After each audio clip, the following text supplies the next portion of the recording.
Assalamu alaikum, dear students. Welcome back to 1 Minute Chemistry. Today we are going to discuss about a very important topic that's called element and compound. We'll try to learn about these two concepts at a very basic level. Element को जब तक define करने की बात होती है बेटा, तो एलिमेंट को हम यूजुअली कहते हैं कि एलिमेंट एक प्योर सबस्टेंस होता है। एलिमेंट एक प्योर सब्सटेंस होता है क्योंकि ये एक ही किस्म के पार्टिकल से बना होता है। तो एलिमेंट जो होता है it's a pure substance that contains only one kind of particles. तो जिसमें एक ही किस्म के पार्टिकल्स होते हैं, that's why it's called an element. इसको तभी एलिमेंट कहा जाता है। और ये एलिमेंट जो होता है, अब इसके अंदर जो पार्टिकल्स होती है they can be atoms as well as molecules. वो एटम्स भी हो सकते हैं, वो मॉलिक्यूल्स भी हो सकते हैं। जैसे कि आप कार्बन की बात करेंगे, आप सल्फर की बात करेंगे, आप आयरन की बात करते हैं, आप lead, gold, mercury, hydrogen, oxygen, nitrogen, and there are many elements. Like we know that there are till date there are 118 elements in the periodic table. तो पीरियाडिक टेबल के अंदर 118 एलिमेंट है हमारे पास अभी। तो वो एटम भी हो सकते हैं, वो मॉलिक्यूल्स भी के फॉर्म में भी हो सकते हैं, लेकिन है सारे वो एलिमेंट। अब एक और बात इंपॉर्टेंट बेटा याद रखना आपकी, एलिमेंट को मैं आपका एक एडवांस ये आपका कॉन्सेप्ट देता हूँ कि एलिमेंट एक ऐसा सब्सटेंस होता है, केमिकल सब्सटेंस होता है, जिसके एटम्स जो होंगे ना उनमें सेम नंबर ऑफ प्रोटॉन्स होंगे। जिनके एटम्स के अंदर सेम नंबर ऑफ प्रोटॉन्स होंगे। फॉर एग्जांपल अगर आप हाइड्रोजन की बात करते हैं, तो हाइड्रोजन का जो एटम होगा उसमें एक ही नंबर ऑफ प्रोटॉन होगा, तो वो प्रोटॉन भी फिर उसी का एटॉमिक नंबर बनेगा। बिकॉज ऑफ हाइड्रोजन के एटॉमिक नंबर की जब आप बात करते हैं तो आप कहते हैं इसका एटॉमिक नंबर 1 है, तो इसका मतलब उसमें नंबर ऑफ प्रोटॉन 1 है, उसमें नंबर ऑफ प्रोटॉन 1 है। तो जिस भी एटम में नंबर ऑफ प्रोटॉन सेम होंगे तो वो होता है एलिमेंट। क्या होता है? एलिमेंट। तो अब एक और बात याद रखेंगे अब बेटा, कि वो होता है कि अभी तक हमारे पास 118 एलिमेंट है, 118 elements are present in the periodic table till date.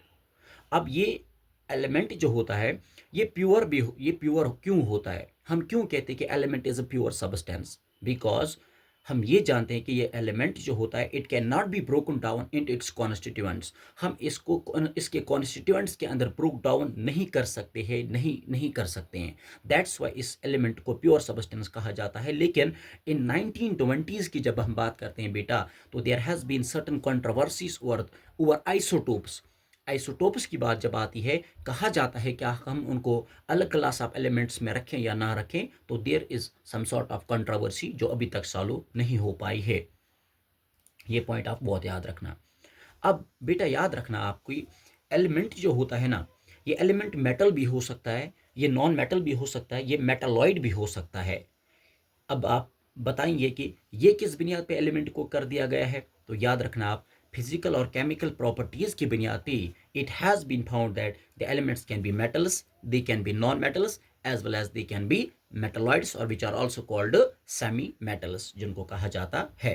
तो बाकी एलिमेंट, नॉन मेटल और metalloid we will discuss them in another lecture, but अभी तक आप याद रखिए कि ऐसा होता है। अब बेटा एक और बात मैं आपको बताऊंगा कि अमंग 118 एलिमेंट्स, 118 एलिमेंट्स में से 104 elements are in the solid state. 104 element ऐसे हैं जो कि सॉलिड स्टेट में है। दो मेटल ऐसे हैं, दो एलिमेंट ऐसे हैं जिनमें एक मेटल है एक नॉन मेटल है, जैसे कि mercury एंड ब्रोमीन। ये दोनों जो है, एक मेटल दूसरा नॉन मेटल, लेकिन ये दोनों लिक्विड स्टेट के अंदर होते हैं। और 12 जो एलिमेंट ऐसे हैं जो गैसेस स्टेट में पाए जाते हैं, जिनमें आपका ऑक्सीजन आता है, नाइट्रोजन आता है, आपका फ्लोरीन आता है, आपका क्लोरीन आता है, and the noble gases which are present in group 18। Group 18 में जो नोबल गैसेस प्रेजेंट है वो सारी क्या है? वो सारी गैसेस है जिनमें हमारा हीलियम आता है, नियॉन आता है, ऑर्गन आता है, क्रिप्टॉन आता है, जेनॉन आता है, रेडॉन आता है, और ये सारी जो है दीज आर ऑल गैसेस, ये गैसेस होती है।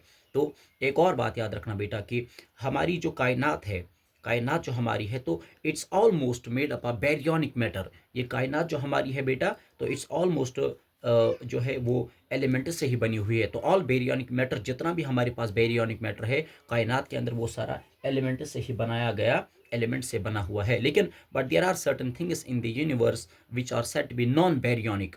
विच are said to be non baryonic. हाँ, तो नॉन बैरियोनिक में जैसे कि हमारे पास न्यूट्रिनोज आते हैं, हमारे पास फ्री इलेक्ट्रॉन्स या डार्क मैटर है या सुपर सिमेट्रिक है, या हमारे पास है black holes, these are said to be non baryonic. जब आप डिटेल में चीज़ों को पढ़ेंगे तो आप जान पाएंगे कि बैरियोनिक क्या होता है। फिर हमारे पास डिफरेंट काइंड्स ऑफ थेरीज आती है जो मुझे डिस्कस नहीं करनी है यहाँ पे, लेकिन आप याद रखना इस पॉइंट को। This is all about element.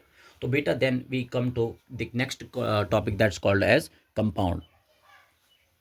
Compound की जब बात करते हैं हम बेटा, तो कंपाउंड भी एक प्योर सब्सटेंस होता है जिसमें more than one kind of atoms या एलिमेंट्स हो सकते हैं। तो हम ये कह सकते हैं कि जो कंपाउंड होता है बेटा, compound is made up of two और more than two elements when they combined in a fixed ratio. जब दो या दो से ज़्यादा एलिमेंट एक फिक्स्ड रेशो के अंदर कंबाइन हो जाते हैं तो वो क्या बनाते हैं, वो बेटा एक कंपाउंड बनाते हैं। क्या बनाते हैं, वो कंपाउंड को बना देते हैं। ठीक है ना बेटा। अब याद रखना आपकी, ये कंपाउंड जो होता है इसकी सबसे इंपॉर्टेंट प्रॉपर्टी है कि जो एलिमेंट्स आपस में जुड़े हुए हैं उनका एक बेटा फिक्स्ड रेशो होता है, उनका एक फिक्स्ड रेशो होता है बाय मास, उनका एक फिक्स्ड रेशो होता है। और दूसरी बात याद रखना, जो प्रॉपर्टी होती है कंपाउंड की वो कंप्लीटली डिफरेंट होती है इसके कॉन्स्टिट्यूएंट से। यानी कि जो कंपाउंड की प्रॉपर्टी है वो उसके कॉन्स्टिट्यूएंट से बिल्कुल मुख्तलिफ होती है, उनके साथ नहीं मिलती है।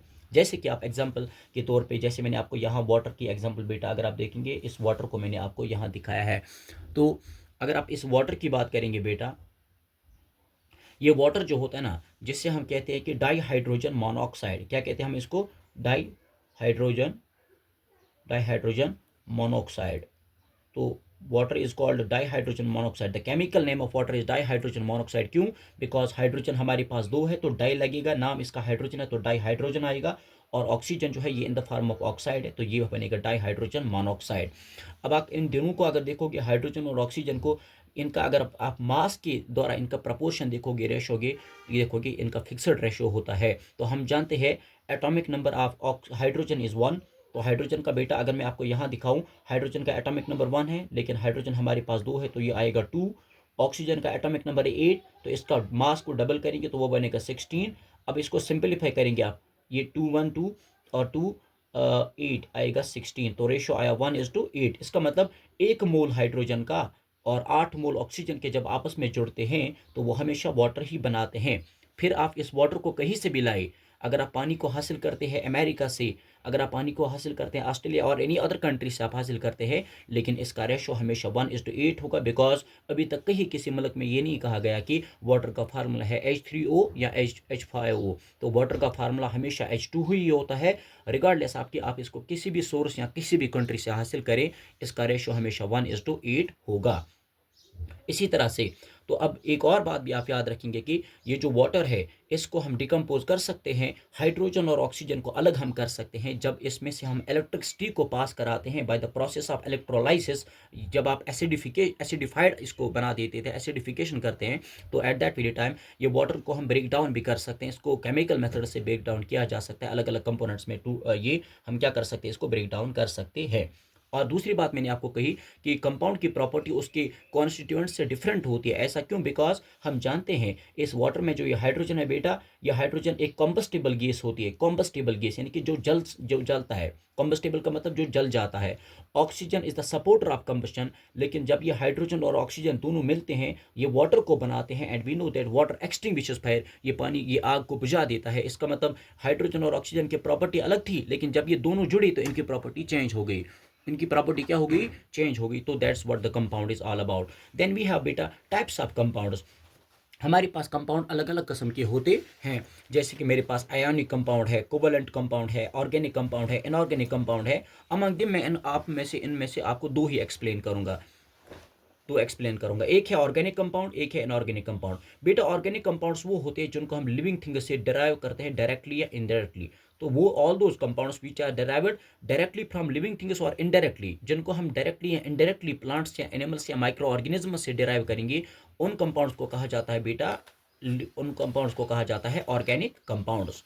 लेकिन फिर इनऑर्गेनिक कंपाउंड्स जिनको आप नॉन लिविंग थिंग से डिराइव करते हैं, तो जिनको आप नॉन लिविंग थिंग्स से डिराइव करेंगे, they are called inorganic compounds. तो बेटा आई होप कि आपको यहाँ तक बहुत अच्छे से समझ आया होगा। कोई भी आप सजेशन देना चाहते हैं तो उसका हम बड़ा दिल से जो है वेलकम करेंगे। Thanks a lot.